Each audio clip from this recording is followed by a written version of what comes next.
Wavect, the web-free software company that understands what you want. Hi everyone, welcome at Wavect. Today with James Wu, who is the founder of several companies such as Jsquare, Digital Finance Group, Matrix Exchange, and Ethereum Classic Labs. And today, as you might already guess, we will talk about VCs in blockchain and how to benefit during the crypto winter. First of all, thanks James for being here. It's really a pleasure talking with you. And starting out, I would like to give you the opportunity to tell us whatever you want, like what are you working on, how does your regular day look like, and yeah, feel free to drop any nuggets you want to.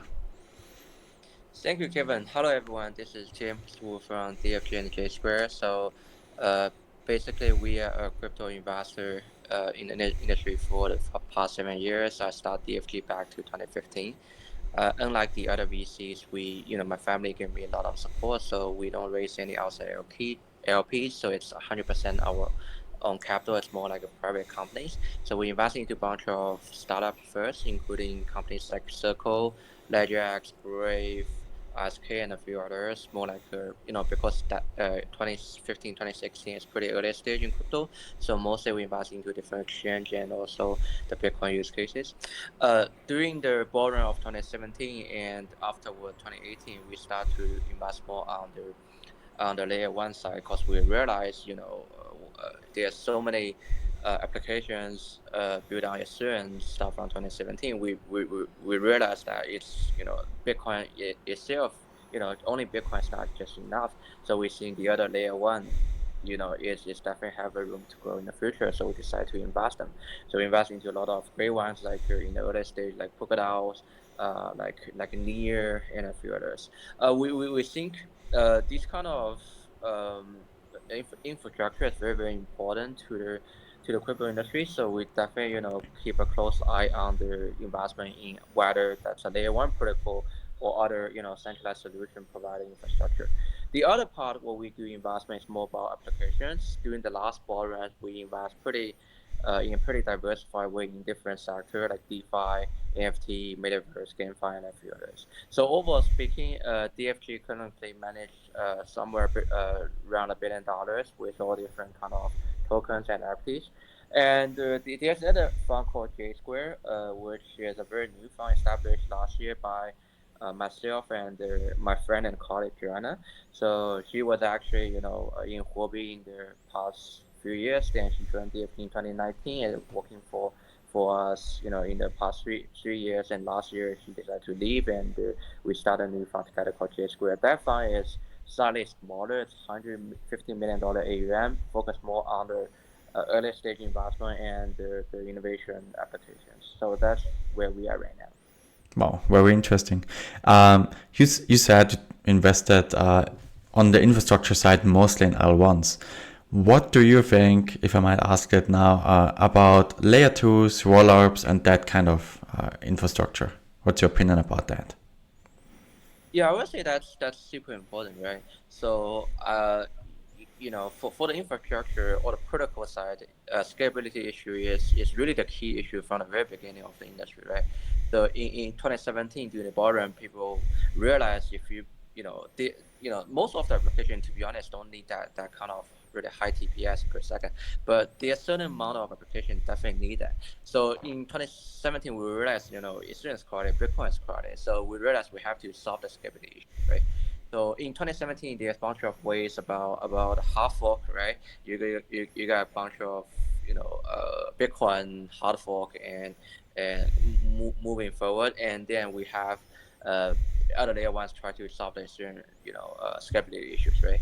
But at least so far, these kind of hard fork solutions prove to be not working anymore. So during the last bull run, there's two kind of ways to solve the issue. The first is trying to building layer 2 solutions in the on a certain network. So that's definitely a very realistic way to solve the problem.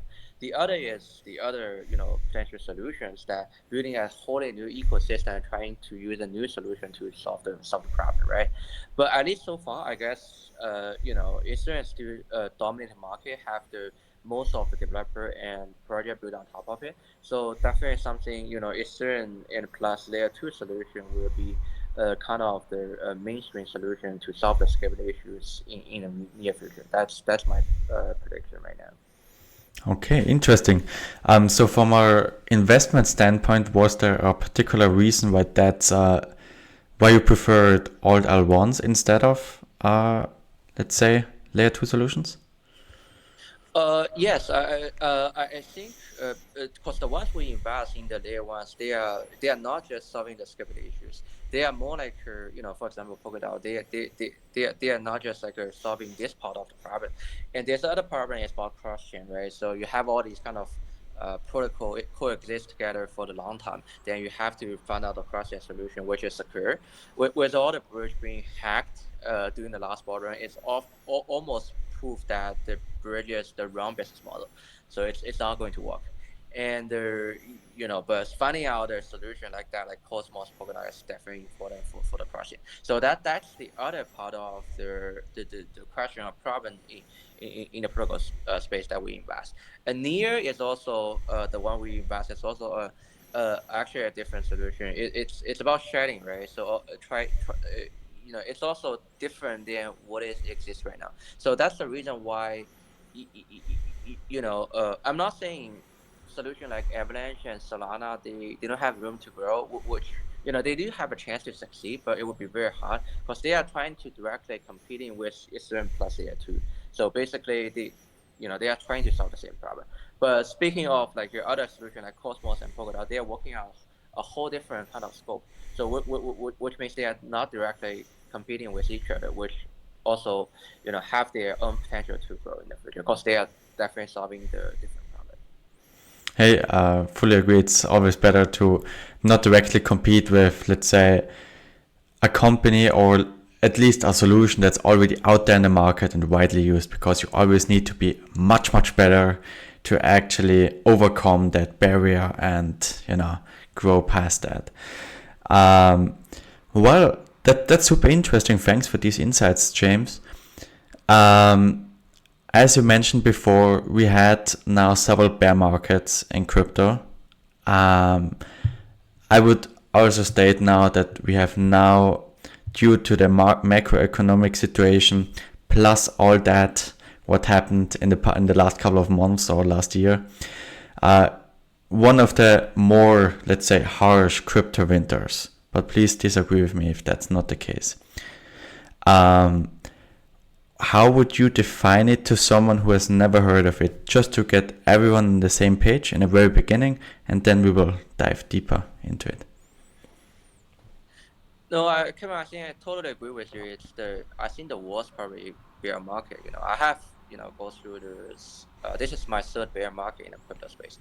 This is probably the worst because it really caused huge problems in the industry. You see all the collapse of FTX, you see Terras. They are causing definitely negative impact on the retail investor and also the institutional investor. People are being more cautious these days because these kind of solutions. I mean, they are being too. I mean, I would say they are overvalued during the bull market because they have kind of trying to use leverage or like there's for Terra they have small supply, then push the valuation to very, very high, then create a bubble for that.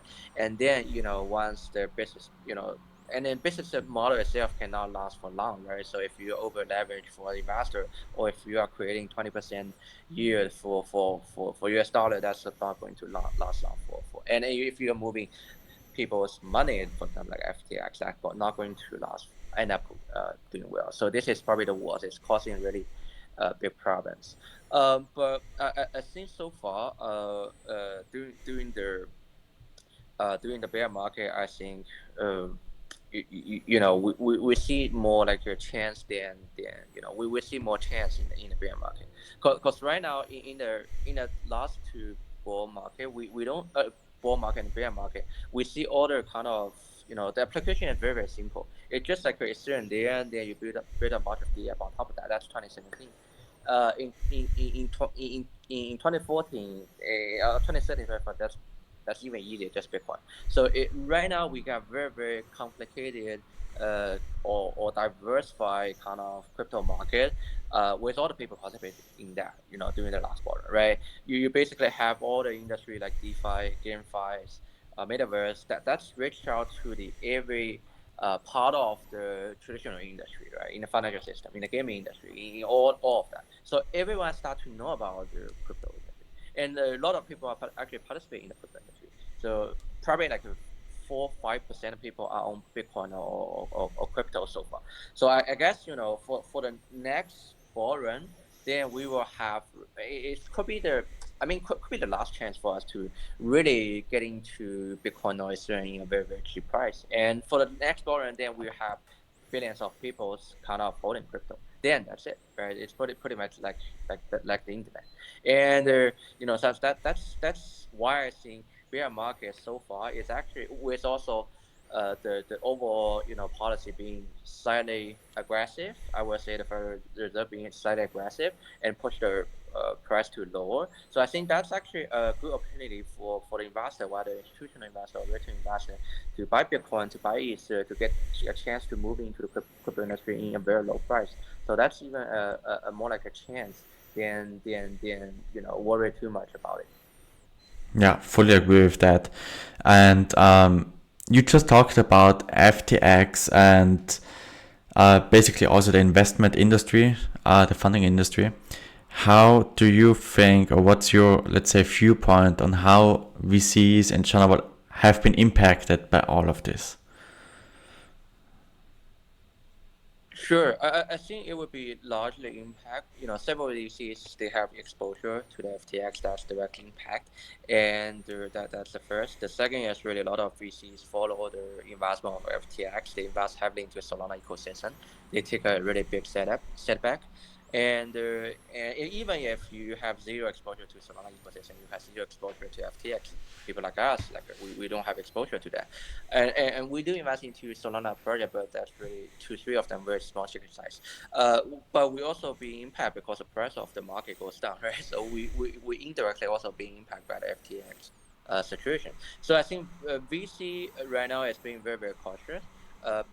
People like us, like we invest into probably 2 projects a week in the bull run. Right now we invest into probably 1 to 2 projects at most, probably a month in the bear market, because we've been more cautious. Why should I do all this kind of investment, and most of them are very very risky, right? But on the other hand, we're seeing we are being more aggressive because we're trying to write much bigger to the size and trying to get more involvement in this kind of project. Because in the bull market, there's not a lot of room for negotiation. Then whatever. If it's a good project, then we are asking for allocation, then we get in. There's not a lot of room for negotiation. Right now, we can negotiate for a better term, and we can probably, selecting the project we want to invest. Now, in the borrow, maybe invest into some project with product with a credit valuation, we also invest. But right now, we are definitely not going to do that. We will see the product, see the team, and see why I should invest in you guys, right? So it's actually a better. If VC still have money or still have a lot of money or part of the money on their balance sheet, it's actually a good time for them to get into this project with a better term if they can make good selections. Speaking of selections, that was really interesting now. How would you, besides the team and what you just said, actually select a good company to invest in? What are some of your criteria, for example? Yeah, I think if we calculate all the project we invest before, the ones gave us the real return or really the meaningful return is the ones who building for the long term, right? For example, we invest in LedgerX in 2017. We cash out and sold that to FTX last year with not crazy return, but still very very good kind of return for us, because these guys are building the product for the long term. And also for Polkadot as well, we invested in 2017, 2019, 2020, and Kevin Wood and his team also building this for the long term, right? So it's actually, it's actually good to take a strategy to selecting the builders which can insist on working on the project for the long term. So I saw there's a few kind of builders, they're trying to kind of start multi-project at the same time, or shifting the project quickly. If this one fails, then moving to other industry, moving to other ecosystem, then starting a new project. That's not going to work well in the long term. So that's one important factor when we decide to select a project when we invest. Okay, that's interesting. Speaking of somewhat personalities of founders, right? Thinking long term or being in for the long term, are there some other traits that you are looking for in founders? Yes, I mean the track record is definitely important, right? So, and this is something you can track. If this guy already has done something like this, then definitely don't invest into it. The second is really about their personality and about whether this guy is down to earth and keep doing the business. I don't like the guys who's being very very crazy or noisy on Twitter. I don't think that's a good thing. Um, 3ACs, Terra, SBF. These guys are all crazy and very kind of active and noisy on Twitter, and they all fail, right? So, I mean, Vitalik does post some kind of articles, but it's very tech oriented. Given we never almost like barely use Twitter. I mean, I'm not saying using Twitter is a bad thing, but what I'm trying to explain here is like trying to probably do more things down to earth instead of just do a lot of marketing stuff and uh, you know, trying to let do crazy marketing stuff, let other people knows about it. It's actually probably a better strategy for the project in the long term, and also for example, and it will add a lot of chance for us to invest. Interesting. Do you mean because the focus shift from actually building goes towards marketing, or what are your thought models behind that, or is it more the mindset? Yeah, what I'm saying is trying to, cause usually if you do over marketing, then it first costs you a lot of money, right? The second is really probably, you know, people will know about it, then it's probably overvalued because you are doing over marketing, right? So if you, from a purely investment perspective, you want to select something is undervalued, right? Something is not doing marketing, then but the product is very solid because eventually people will use it, people will get it, right? So I think especially in the crypto space, it's very noisy. You will see all kind of things. A lot of people don't even know much about it, and they heard of like, okay, SBF buying Solana, I'm buying Solana at $200, then you lose a lot of money, right? So that's the situation here. So for investment perspective, I really suggest people to be very cautious and dig into further about technology and product first. And if it's a layer one infrastructure, dig into technology more. If it's applications or whatever, the apps or whatever, then dig into the product more and see whether that have value instead of just buying. I heard of them. They are big name, big brand, and going to invest. I think that's definitely the wrong strategy here. Okay, so basically that's something projects shouldn't do, from my understanding, at least for from your investment perspective. Are there some other, let's say, red flags or things that you are you would not invest into if you see that in a fund or in a project? Some don't do's? Yeah, I see multitask is definitely what I mentioned before. The second is really still. I mean, it depends on a bad track record, right? So if the guys who's trying to, uh, in the privacy, they're trying to blow off their investor or people who buy the token on the secondary market or whatever. I mean, that's not a good thing. I heard some of the project, they are very play very very tricky things. I mean, they are still. I mean, most of them are good, but few of them, they're trying to prove very tricky things. They allow investors to invest, for example, investing to equity, but didn't give the investor the tokens or something like that. That's pretty bad. These kind of things we are definitely going to avoid or trying to say this is a red flag. The other things, I mean, we are keeping it more flexible. As long as you are a good team building the real product, which have a angle to move in the industry, then we would definitely consider it. Okay. Yeah, thank you for being so open about that. That's usually something you tend to not share because, okay. Is there something to put it a little bit to change the perspective now to back to the VC itself? When negotiating terms, which is, as you mentioned, now easier in bear markets, are there some, I know that goes into detail right now, but are there some terms that you try to get into a deal right now to secure or reduce the risk of your investment? Yeah, I think that's about negotiating the term. There's two things. The first is the amount they raise. The second is valuation, right? So I mean, for the valuation perspective, it's definitely being much more reasonable right now.